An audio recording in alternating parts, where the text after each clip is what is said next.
Damos gracias al Señor por este nuevo día. Hoy vamos a leer los capítulos 41, 42, 43 y 44 del libro de Génesis. Y reflexionaba en cómo algunos escépticos ateos han querido hacer ver la historia de José y la liberación del pueblo de Israel como algo que nunca ocurrió.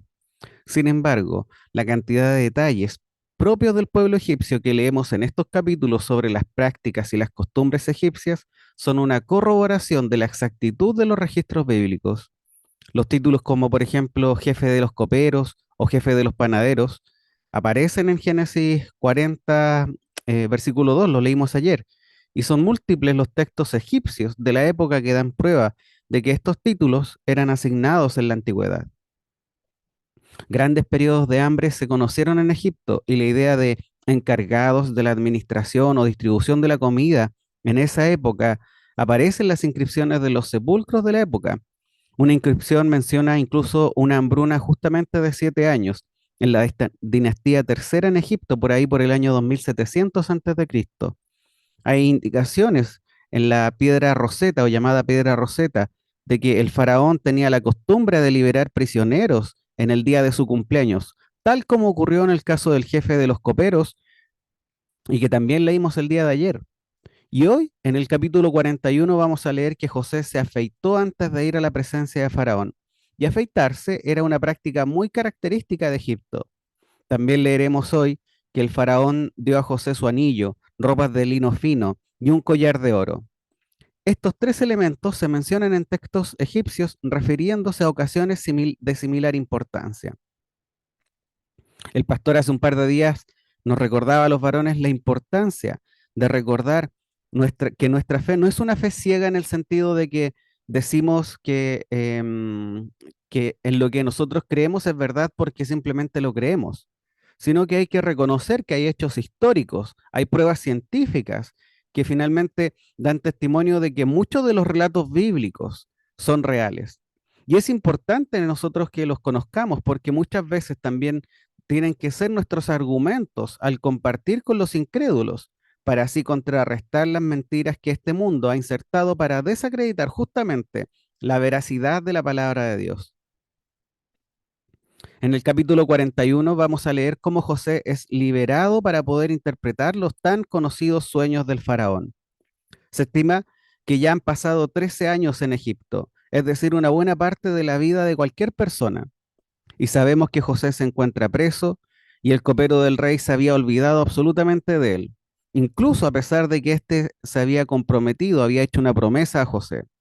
Perfectamente José podría haberse preguntado si algún día llegaría a ser libre de nuevo, pero los tiempos de Dios son perfectos y había llegado la hora señalada por Dios. La liberación de José llegó súbita e inesperadamente, pero sobre todo en el tiempo indicado por Dios, es decir, en el tiempo que tenía que ser. Leemos cuando el copero habla a Faraón sobre José, él reconoce su error, dice, quisiera hablar hoy de mis faltas. Y luego explica que José había interpretado los sueños y él no respondió a su compromiso. Esto nos podría invitar a meditar si hoy estamos como el copero. Reflexionemos, pongámoslo en oración, veamos si nos hemos comprometido con algo y no lo hemos cumplido porque lo hemos olvidado. Analicemos esto. Es bueno meditar en esto y ver si quizás hoy es el día para poder cumplir con esa promesa, ver si hoy es el día para poder hacer ese llamado pendiente que tengo, ver si hoy es el día para poder hablar de Cristo a un ser querido que aún no le conoce.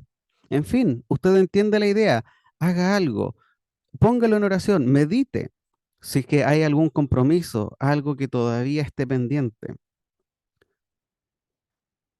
Podríamos nosotros hoy día orar y decir, igual que el copero, quisiera, Señor, hoy hablar de mis faltas y pedirle ayuda a Dios para poder cumplir con esas promesas pendientes. En este capítulo vemos cómo José tiene clara su posición de servidor del Señor. Podemos leer que él dice, no está en mí, Dios será quien dé la respuesta propia a Faraón, desde un comienzo colocando las cosas claras de cuál era su posición. No era José quien interpretaba los sueños, era José quien Dios utilizaba para comunicar la interpretación de los sueños. Esto también es muy importante entender de cómo podemos ser utilizados por Dios para bendecir a otros, pero debemos reconocer que solo somos instrumentos y que no está en nosotros creer que se debe a algo especial que pueda haber en medio de nuestro o en nuestras fuerzas. Bien nos dice nuestro Señor en Lucas capítulo 17, versículo 10, que debemos decir, siervos inútiles somos, hemos hecho solo lo que habíamos de haber hecho. O también hay otro versículo que me gusta mucho y se encuentra en el primer versículo del Salmo 115. No a nosotros, Señor, no a nosotros, sino a tu nombre da gloria, por tu misericordia, por tu fidelidad.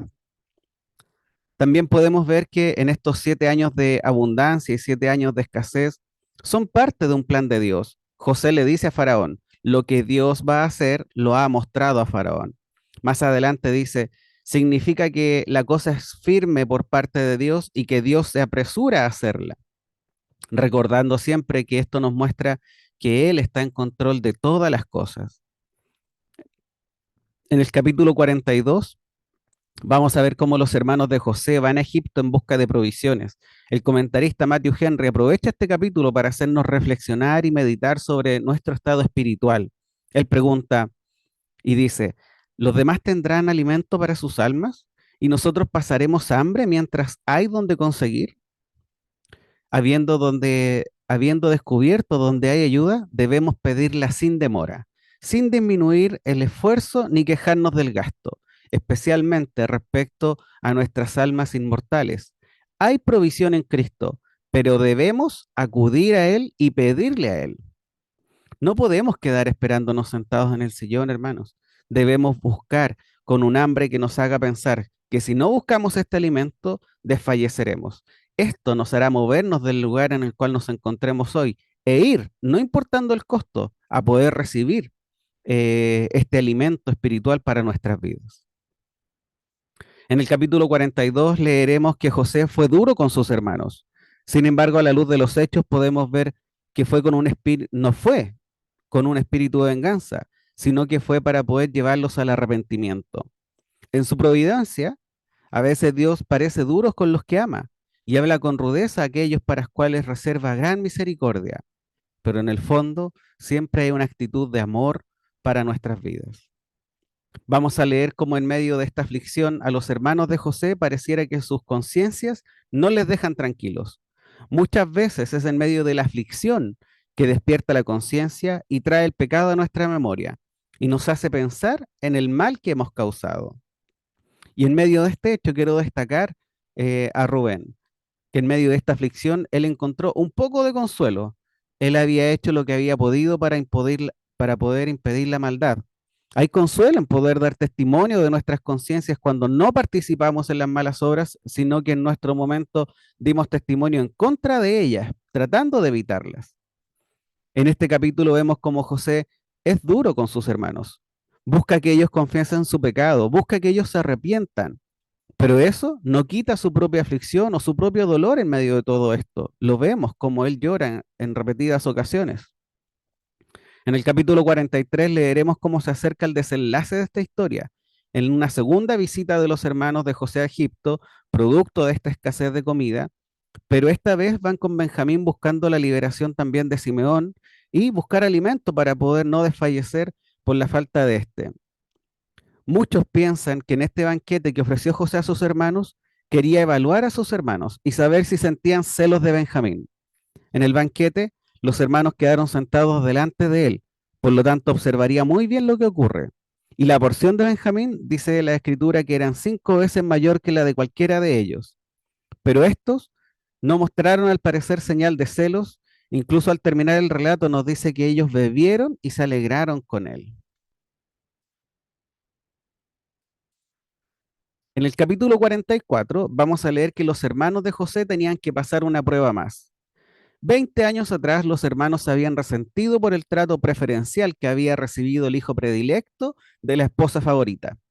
No obstante, en la cena de la noche anterior, los hermanos no habían mostrado celos por ello, pero ahora va a venir una prueba mayor. En un plan ideado por José, Benjamín sería acusado de ladrón y ante las palabras de los hermanos de José, la consecuencia debía ser la muerte de éste y la prisión para el resto.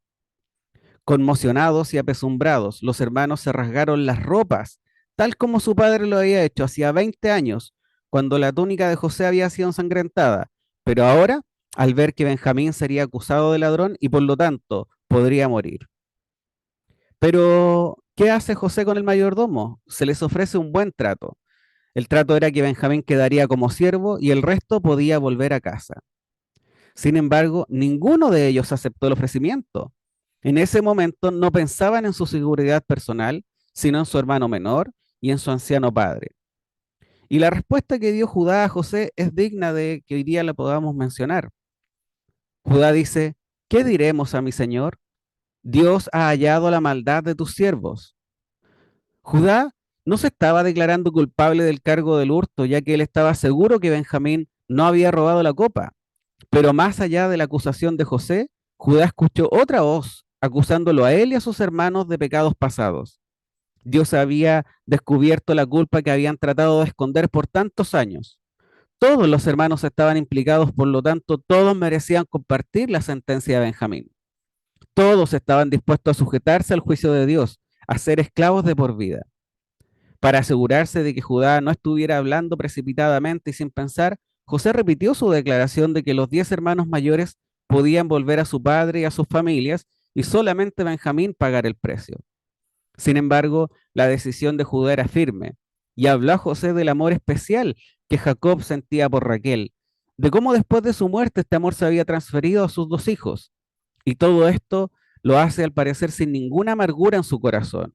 Incluso podríamos hablar que hay un amor sincero al poder referirse a esta situación. Judá terminó con esta sencilla pero elocuente petición. Ya que me comprometí a garantizar la seguridad de mi hermano, debes permitir que yo tome el castigo de mi hermano. Hazme tu esclavo de por vida, pero déjalo ir a casa con su padre. Por favor, no me envíes a casa sin él, obligándome a ser testigo de la miseria y la muerte de mi padre. Es así como funciona el arrepentimiento. Podemos ver que en Judá, un Judá totalmente distinto al que leímos en relatos anteriores. La transformación que Dios provoca en nuestras vidas debe verse reflejado en acciones. Cuanto más nosotros, que hoy sabemos el gran sacrificio de nuestro Señor en la cruz. Y no solamente por medio de nuestra boca, sino que en acciones que demuestren la nueva vida y que tengan la valentía necesaria para incluso recibir aflicción por causa de su nombre. Así que eso es por hoy, amados hermanos. Los animo a continuar en esta meditación de las Escrituras. Te animo también a estar orando por esta actividad para que así todos podamos seguir creciendo en el conocimiento del Señor. Bendiciones.